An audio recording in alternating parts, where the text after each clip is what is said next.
When Emma's distant relative passed away, she inherited Ravenwood Estate, an enormous mansion hidden deep within an old forest.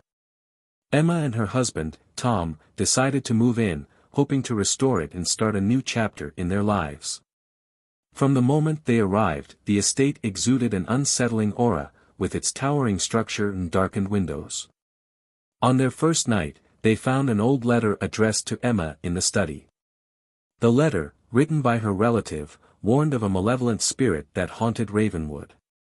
He described how the spirit had driven him to madness and how it was bound to the house by a dark ritual performed centuries ago. Emma dismissed the warning as the ravings of a troubled old man.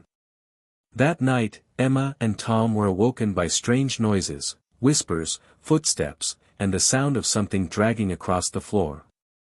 Emma felt a cold presence in the room, and when she turned on the light, she saw a shadowy figure standing at the foot of their bed. She screamed, and the figure vanished. Over the next few days, the occurrences became more frequent and more terrifying. Objects moved on their own, doors slammed shut, and the whispers grew louder. One afternoon, Emma saw the apparition of a woman in old-fashioned clothing, her face twisted in agony. The apparition vanished as soon as Emma approached. While exploring the estate, Tom discovered a hidden room behind a bookshelf in the library. The room was filled with occult books, strange symbols painted on the walls, and an altar. In the center of the altar was a journal that belonged to the original owner of the house, detailing the dark rituals he performed to summon and bind the spirit. Emma and Tom delved into the history of the estate and discovered that the original owner, Henry Ravenwood, had been a practitioner of dark magic. He had summoned the spirit of a vengeful woman, Eliza, and bound her to the house to harness her power. Eliza had been betrayed and murdered by Henry, and her spirit now sought revenge on anyone who lived in the estate. As they continued their research, the hauntings grew more violent. Emma was pushed down the stairs, and Tom was nearly suffocated by an invisible force. They could hear Eliza's screams echoing through the halls, and the temperature in the house dropped to freezing levels. Desperate, they decided to perform a ritual to banish Eliza's spirit. They gathered the necessary items for the ritual and began the incantation in the hidden room.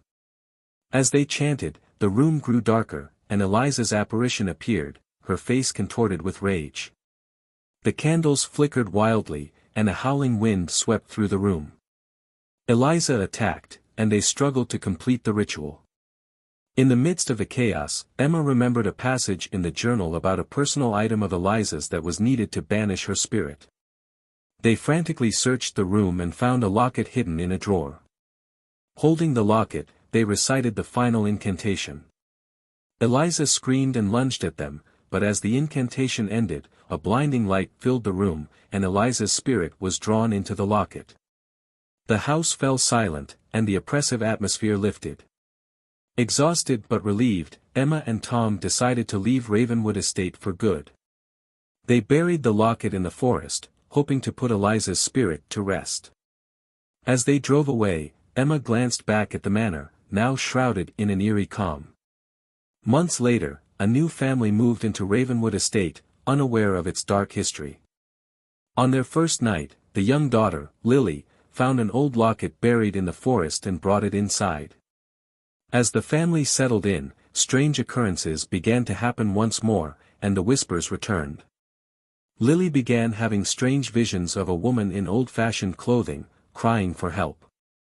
She would see the woman in mirrors, windows, and even in her dreams. Her parents, John and Sarah, were concerned but chalked it up to Lily's active imagination and the stress of moving. Desperate for answers, John and Sarah contacted a paranormal investigator named Dr. Andrews. He brought his team to the manor, equipped with cameras and recording devices. As they investigated, they captured strange phenomena, cold spots, EVP recordings of Eliza's voice, and even fleeting glimpses of her apparition. Dr. Andrews brought in a medium named Claire, who conducted a séance to communicate with Eliza's spirit. During the séance, Eliza revealed her tragic story and her desire for revenge against the Ravenwood family. Claire warned the new family that Eliza's spirit would not rest until she had her vengeance. Lily discovered a hidden diary in the attic, belonging to Eliza.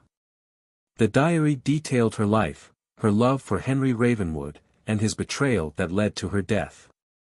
The diary also contained clues about a hidden chamber in the manor where Eliza had been murdered. Using the clues from the diary, John and Sarah found a hidden chamber behind a false wall in the basement. The chamber was filled with dark artifacts and a blood-stained altar. It was the place where Eliza had been killed. They realized that to banish Eliza's spirit, they needed to perform a cleansing ritual in this chamber. With the help of Dr. Andrews and Claire, John and Sarah gathered the items needed for the cleansing ritual. As they began the ritual, Eliza's spirit grew more violent, attacking them with unseen forces. The candles flickered, and the room grew colder as Eliza's screams filled the air. The ritual reached its peak as Eliza's spirit materialized in full force. Claire instructed them to hold hands and recite the final incantation together. Eliza's rage intensified, and she attacked them with all her might. The group struggled to hold on, their voices trembling as they chanted the incantation. As they completed the incantation, a blinding light filled the chamber, and Eliza's spirit let out a deafening scream before being drawn into the locket Lily had found. The oppressive atmosphere lifted, and the room fell silent. The family and their allies collapsed in exhaustion, but they knew they had succeeded. With Eliza's spirit finally banished, the family decided to stay at Ravenwood Estate and restore it to its former glory. They held a small memorial for Eliza, burying the locket in the forest once more, hoping to give her the peace she deserved. As they settled into their new life, the manor felt warm and welcoming for the first time.